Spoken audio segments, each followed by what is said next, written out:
Hai semuanya, pada pertemuan kali ini kita akan membahas sifat kajian sastra bandingan. Sifat kajian sastra terbagi menjadi dua. Secara mikro dengan mengkaji teks dan teks, sedangkan secara makro kita mengkaji teks dan teks serta melihat konteks yang ada pada isi teks tersebut. Teori sastra bandingan lama dan modern. Yang pertama, studi naskah. Kita mencari induk naskah. Misalnya Ramayana. Ramayana merupakan salah satu induk cerita yang berasal dari India. Namun pada penyebarannya sudah terdapat juga cerita Ramayana yang sama versinya berada di Indonesia.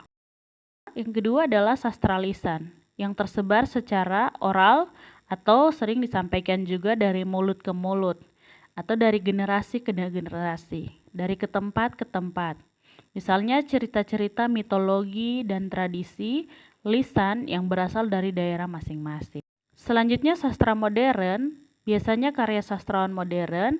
Kita juga bisa mengkaji sastra lama dengan prinsip kajian yang menggunakan cara yang modern dan teori yang tepat.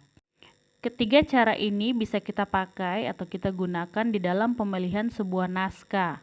Jadi kita bisa memilih dari sastra modern, sastra lisan, atau studi naskah. Hubungan sastra dengan ilmu lain dipandang dari segi sastra dan antropologi atau sastra dan budaya. Selanjutnya sastra dan psikologi atau sastra dan kejiwaan. Tetapi juga kita bisa pandang dari sastra dan ilmu filsafat.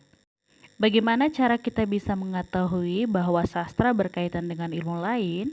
Solusinya adalah kita membaca naskah yang akan kita kaji. Dia lebih dominan membahas ke arah mana. Membandingkan sastra bandingan bisa dilihat dari sastra bandingan secara lokal, nasional, dan internasional. Yang terutama adalah kita memperhatikan genrenya harus sama. Misalnya, puisi dan puisi, novel dan novel, cerita dan cerita. Kali ini kita akan mencoba untuk menganalisis atau membandingkan dongeng Cinderella dan juga Ande-Ande Lumut menggunakan teori antropologi Andrew Lang. Nah, sekarang kalian perhatikan secara tercermat cerita Cinderella dan juga Ande-Ande Lumut. Cerita Cinderella berasal dari Cina, sedangkan Ande-Ande Lumut berasal dari Jawa. Perhatikan di antara genre, setting, tokoh. Masing-masing memiliki kesamaan di dalam sifat kajiannya. Selanjutnya motif, point of view, peristiwa, dan juga akhir cerita.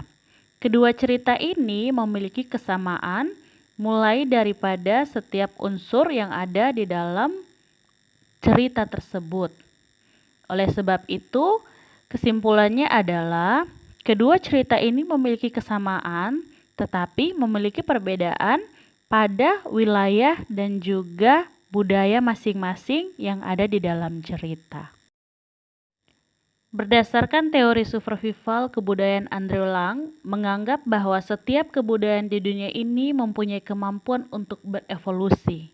Oleh karena itu, masing-masing folk mempunyai kemampuan untuk melahirkan unsur-unsur kebudayaan yang sama dalam setiap tahap evolusi yang sama. Jadi, jika sampai ada motif cerita rakyat yang sama dalam beberapa negara, maka hal itu karena masing-masing negara mempunyai kemampuan untuk menciptakan baik sendiri maupun sejajar.